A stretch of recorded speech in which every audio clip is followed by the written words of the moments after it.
Before I tell you about the keyword outline that is due to your instructor when you turn in your speech, I want to take a second and tell you how proud I am of all of you for making it to this point in the course.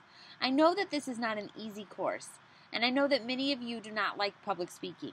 But despite these two facts, you have made it all the way to week 4, and you're getting ready to turn in your keyword outlines, your speech videos, and your self-critiques. The presentations this week are designed to help you accomplish all of these tasks. I hope that by the time you finish listening to what I have to say, you'll be ready to attack your speeches with confidence. You'll be excited to speak from your newly created outlines, and that you'll know how to submit your speech online and where to get help if that process doesn't work out the way you planned. That you know how to write your self-critique, and that you're ready to deliver the heck out of that speech. So we'll start with a discussion of your keyword outline.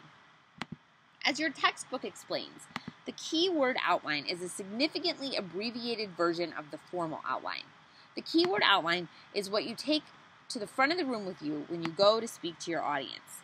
The book suggests that you make your keyword outline on note cards because they're easier to hold in your hands while you're speaking, and they're less likely to get in the way of your hand gestures when you're delivering the speech. I think this is a matter of preference, but you should be aware that shuffling through any notes printed on large paper could be distracting for your audience. If you decide to go with note cards, it's important to only write on one side of them, because flipping your note cards over could also be distracting. It's important that you try not to cram too much information on each card. This will cause you to squint or hold the cards up in front of your face. Both behaviors that could be very distracting on speech day. Don't write your whole speech on your cards. Not only will your stack of cards be too thick so you'll constantly be flipping them, but you'll also be tempted to look down. This is the same reason you should not speak from your formal outline, but instead should speak from brief notes. If you're nervous about giving a speech, your notes can be your security blanket. To help you feel confident without extensive notes, I can offer you a couple of suggestions.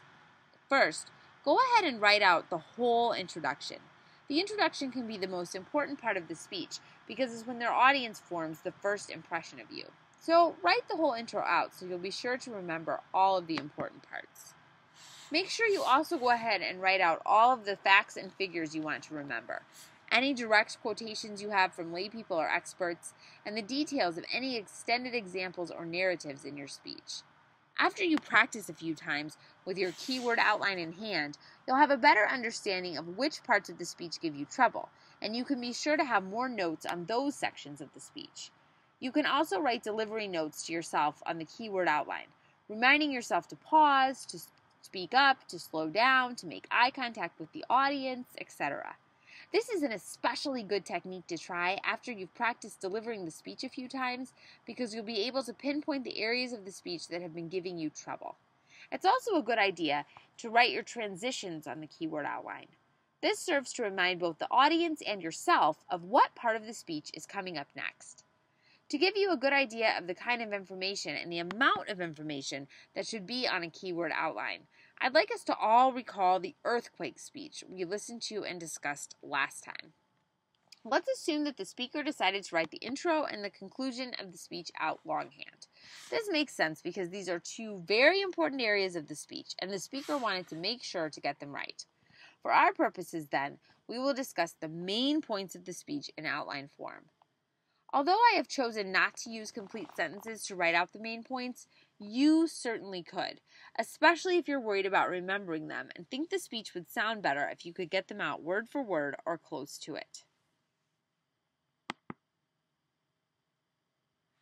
Pay careful attention to how I have subordinated this part of the outline.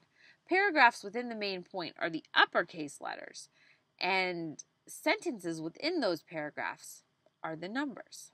So each sentence of the paragraph is represented, just not always in full sentence form. Note that I would include the name of the source and all of the specific details I want to remember from it.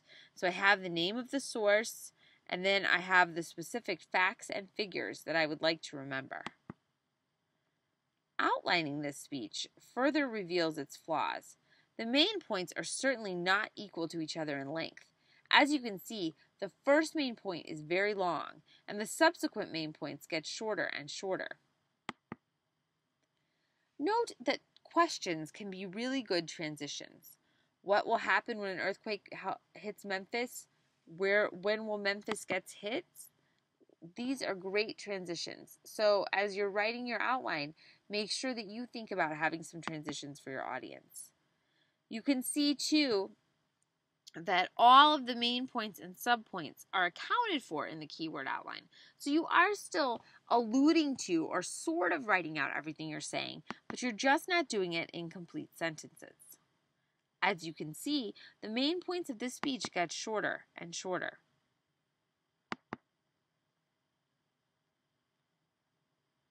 You can also see from the keyword outline the chronological order that I was talking about earlier. But then this main point D about things you should do in advance definitely breaks up the chronological. As you can see, the keyword outline should maintain the structure of the speech, and it should contain enough information to help you deliver the speech effectively. My advice is to make the keyword outline first, and then spend a lot of time practicing with it so that you can add more information if necessary. The most important thing is to make sure you are comfortable in front of the room speaking from your own keyword outline, so you may have to tweak the format depending on your own needs. Know that your instructor expects you to deliver the speech to your audience fluidly and with lots of good eye contact, so make sure your keyword outline allows you to do that and that it follows the form of the above outline. As always, contact your instructor right away if you have questions about this assignment.